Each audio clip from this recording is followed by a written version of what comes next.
Instagram, TikTok желісінде атышулы Әйгерім Айбекова көбісі тани бермес, бірақ видеода осылай жігіттердің мазасын алып, неше түрлі ыңғайсыз қылықтар жасайтын қазақ қызы туралы бүгін ерекше тың ақпарат айтатын боламын. Көптеген жігіттердің эмоциясын түсіріп, түрлі пікірлердің астында қалған Аружан есімді қазақ қызы қазақ болғаным үшін мақтанамын деп өте ыңғайсыз реакцияларды түсіріп, пайда тапқан тіпті танымал блогер атанып көреміз бағдарламасында бар. Блогер, актрисалыққа жақын болатын да мектепте. Сондай ашық, ұялмаймын. Соны давай деді, сонымен там неше түрлі видеолар, TikTok билеп, андай. Содан кейін пранк түсіріп қарады. Көптеген жігіттердің санын ұстап, қолын ұстап, әбден ұятқа қалдырып, және ол ұятқа қалдырған реакциясын видеоға түсіріп, танымал болған қыздың ендігі мәселесі. Таныстаймыз деген ой болған жоқ, бірінші. Соны отырып, одан кейін тұрып қарап отырып. Өзінің сондай әдепсіздігін Қытайда түсірген пранк видеолары үлкен резонанс тудырды.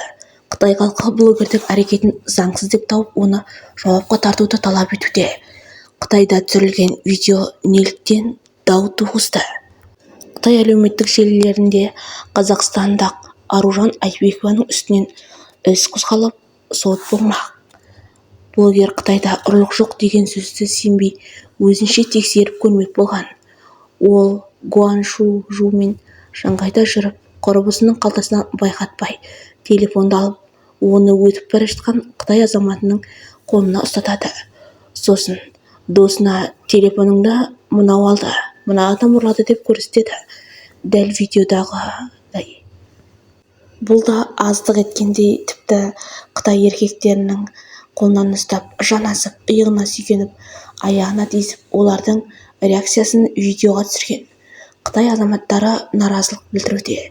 Қытайдың ірі әлеуметтік желілерінде бұл істі қытайлықтардың мейірімділігін теріс пиғылда көрсету деп бағалады. Видеодағы қарапайым азаматтардың ар-намысы тапталды.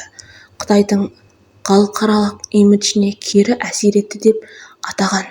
Сол үшін де сотталмақ.